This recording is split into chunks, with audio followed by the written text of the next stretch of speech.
Darkness pressed over the desert like a suffocating shroud. The night was silent. Too silent. 480 Marines lay stretched across the valley floor, their rifles resting by their sides, their bodies weary from endless patrols. They thought they were safe, following orders, trusting command. But from the ridgeline above, hundreds of enemy fighters waited in silence, their guns trained, their ambush prepared. And at the center of it all stood one woman, Sergeant Rachel Vega, a sniper, a Marine who had been ignored, dismissed, told to stand down. In the next few hours, the decisions she made, breaking every protocol drilled into her since boot camp, would mean the difference between 180 flag-draped coffins or survival. This is her story. Stay with us, because by the end, you'll see why some heroes never make it into history books. And yet, without them, history itself would end. Rachel Vega was not the kind of Marine you expected to find on the front lines. Not because she lacked the will, but because she carried a reputation, relentless, uncompromising, and dangerously observant. Born in El Paso, Texas, she grew up on the borderlands where survival was less about privilege, more about grit. Her father, a truck driver who worked nights, used to tell her, "Rachel, the world doesn't care how tired you are. You stand watch anyway." By 17, she could disassemble a hunting rifle blindfolded. By 21, she graduated top of her sniper class at Camp Lejeune. Her instructors called her the Lens, because once her scope fixed on you, escape was impossible. But for all her accolades, Vega carried one curse. She spoke her mind. And in the Marine Corps, where the chain of command was absolute, questioning an order was often seen as insubordination. So when her battalion received intelligence about possible enemy movements in the Arghandab Valley, and she spotted signs the maps were wrong, she did what she always did. She raised her voice, and command ignored her. To the officers, Vega was just another sergeant with too much fire in her veins. But what they didn't realize was that her fire would soon be the only thing standing between the Marines and annihilation. It was July. The air hung heavy with heat, shimmering above the dust like liquid glass. The battalion had been ordered to sweep the valley floor, a textbook clearance mission. 4 companies moving in unison, their Humvees grinding across dried riverbeds, their boots carving patterns into the sand. But as Vega's sniper team moved into overwatch positions, her instincts screamed. The ridgeline was too quiet. Birds had vanished. Tracks in the dust told stories. Fresh boot prints leading into gullies, the kind insurgents used for ambush funnels. She called it in over the radio. Calm, precise. Possible enemy massing on high ground. Recommend redirect. Static. Then the lieutenant's voice, clipped and dismissive. Negative, Sergeant. Stay in position. Mission proceeds. Vega ground her teeth. She scanned the ridge again through her scope. Movement. Shadows. They were out there. She knew it.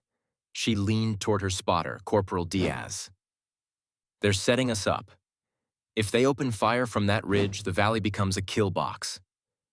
Diaz hesitated, torn between loyalty to his sergeant and obedience to command. Orders are orders. Rachel didn't respond, because deep down she knew orders could kill.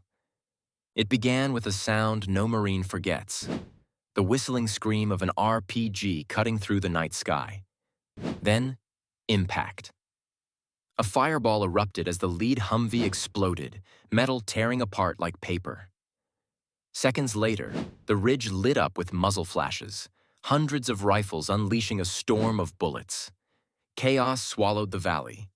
Marines dove for cover, some firing blindly into the dark, others frozen as their radios screamed conflicting commands. Hold your ground. Fall back. Where's our air support? But Vega didn't freeze. Through her scope, she counted muzzle flashes. Dozens, maybe hundreds. The enemy had them surrounded. She keyed her radio. Confirm retreat vectors? Silence. Command was paralyzed. All around her, Marines fell, some screaming, some eerily silent. The ridge had become a wall of death, raining fire into the helpless battalion below. This wasn't a battle.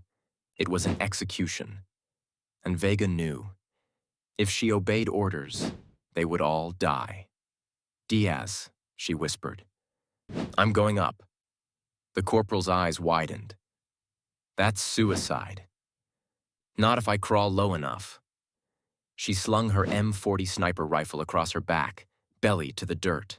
Inch by inch, she moved forward, the desert slicing her elbows and knees raw.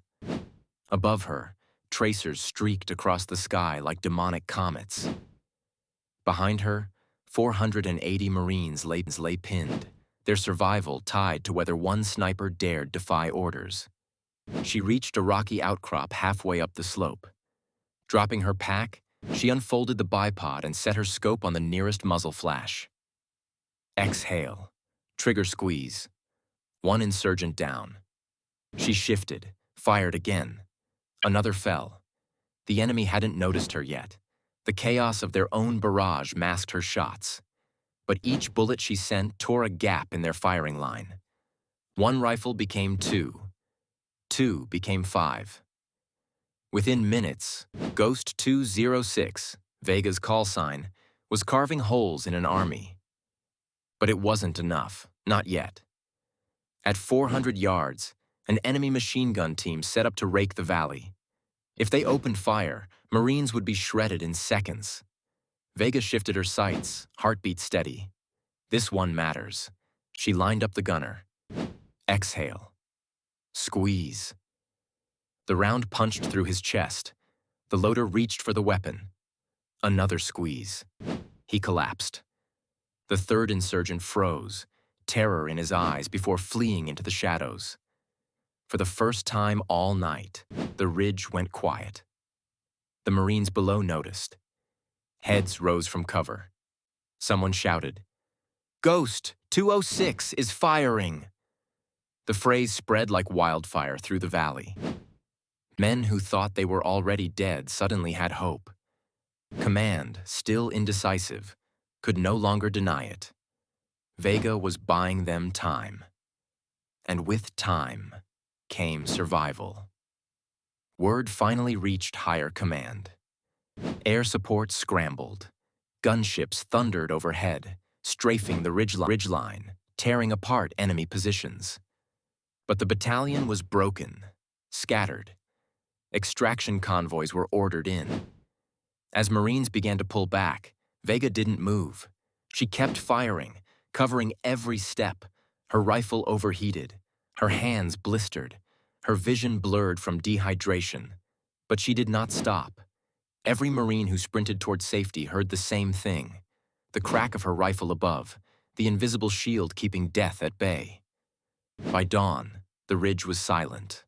The battalion, bloodied, battered, but alive, had escaped annihilation. Of the 480 men, over 400 survived, and all of them knew why. When the sun rose, command finally acknowledged her, but not with medals, not with speeches, just silence. Vega's report was buried under language about coordinated counterfire and reinforced positions. The official story gave credit to strategy, not a sniper who broke protocol. But among the Marines, the truth spread. Quietly, respectfully. Ghost 206 wasn't just a call sign anymore. It was a legend. Rachel Vega went back to her unit, rifle slung over her shoulder as if nothing had happened. No parades, no honors, just the knowledge that she had done what had to be done. And sometimes, that's all a soldier needs. 480 Marines were left for dead. One woman refused to accept it. Sergeant Rachel Vega ignored orders, defied command, and in doing so, saved a battalion. Her story isn't in textbooks, it isn't in the news, but it lives in the whispers of those who were there, who remember the crack of her rifle in the night, and who know that sometimes survival comes down to a single trigger pull. This is what happens when truth collides with silence. This is what Truth Untwists is here to reveal.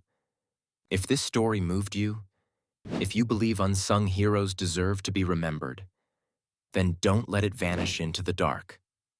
Like this video, share it, and subscribe to Truth Untwists. Because next time, the story we untwist might just be the one they never wanted you to hear.